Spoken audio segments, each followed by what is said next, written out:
Assalamualaikum warahmatullahi wabarakatuh. Perkenalkan, nama saya Isyamuli Sompi. Saya mahasiswa dari Stikes IST Buton, Prodi S1 Keperawatan. Di sini saya akan menjelaskan tentang prinsip-prinsip legal dalam praktik keperawatan. Praktik keperawatan yang aman memerlukan pemahaman tentang batasan legal yang ada dalam praktik perawat. Sebagai seorang perawat yang mempertahankan nilai profesional, maka perawat dituntut untuk memberikan pelayanan keperawatan yang sesuai dengan standar profesi keperawatan. Pelayanan keperawatan yang diberikan tersebut harus dilandasi oleh nilai moral dan etika keperawatan. Karena hal ini bertujuan agar pelayanan keperawatan yang dilakukan dapat melindungi perawat sendiri dan masyarakat pengguna jasa pelayanan keperawatan.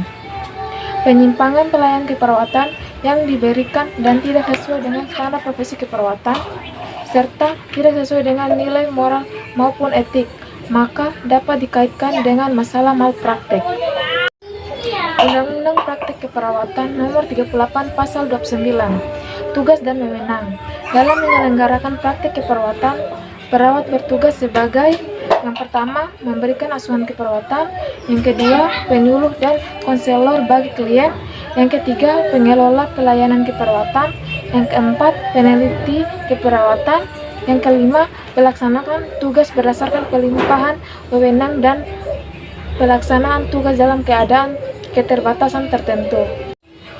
Definisi malpraktek: melakukan suatu hal yang seharusnya tidak boleh dilakukan oleh seorang tenaga kesehatan, tidak melakukan apa yang seharusnya dilakukan atau melalaikan kewajibannya, melanggar suatu ketentuan menurut atau berdasarkan peraturan perundang-undangan, yang mengakibatkan pasien dapat cacat atau meninggal.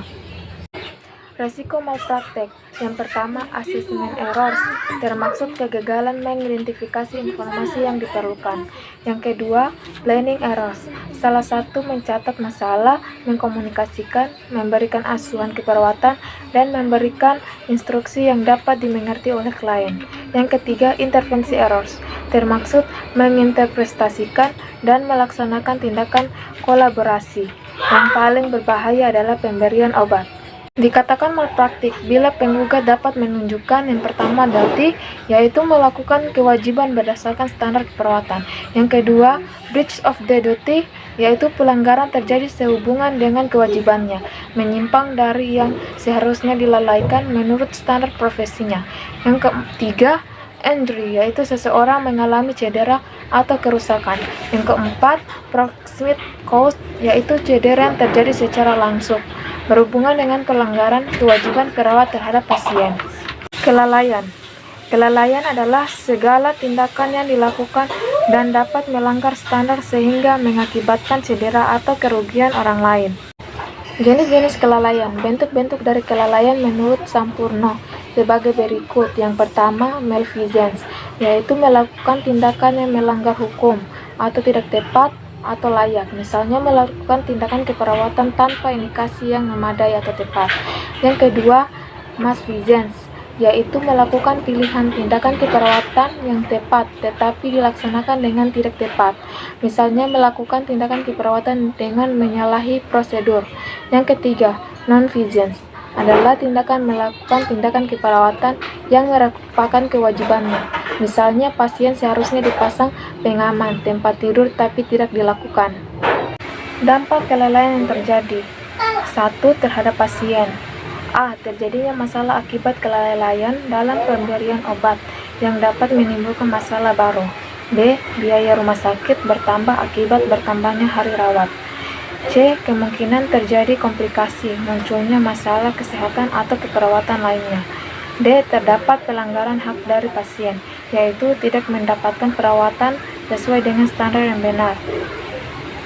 E. Pasien, dalam hal ini keluarga pasien, dapat menuntut pihak rumah sakit. Penyelesaian masalah. Penyelesaian secara struktural atau manajerial. Yang pertama, perawat sebagai pegawai suatu rumah sakit apabila terjadi kelalaian dalam melaksanakan asuhan keperawatan, baik ada unsur kesengajaan atau tidak, maka tetap harus mendapat teguran atau punishment, bisa berupa teguran lisan, tertulis, atau surat peringatan. Yang kedua, setelah diketahui ada perawat yang melakukan kelalaian baik terdampak langsung maupun tidak terhadap klien, maka yang bersangkutan harus dipanggil dan diproses. Yang ketiga, perawat yang bersangkutan dipanggil secara berjenjang. Bila terjadi pada shift sore atau malam hari, maka dipanggil oleh penanggung jawab kelompok. Yang keempat, perawat tersebut diminta untuk membuat surat pernyataan karena telah melakukan kelalaian dan berjanji untuk tidak mengulanginya kembali. Bila tidak berdampak fatal, maka yang bersangkutan diberi pengarahan agar tidak mengulangi hal yang serupa. Apabila berdampak fatal terhadap klien, maka perawat diminta keterangannya untuk dasar pembuatan kronologis kejadian. Yang kelima, penanggung jawab memberikan laporan kronologis kejadian kepada ruangan. Bila kejadian tersebut terjadi pada pagi hari, maka langsung ditangani oleh kepala ruangan. Itulah materi yang saya bawakan tentang prinsip-prinsip legal dalam praktik keperawatan. Lebih dan kurangnya mohon dimaafkan. Wabillahi taufiq wal hidayah. Wassalamualaikum warahmatullahi wabarakatuh.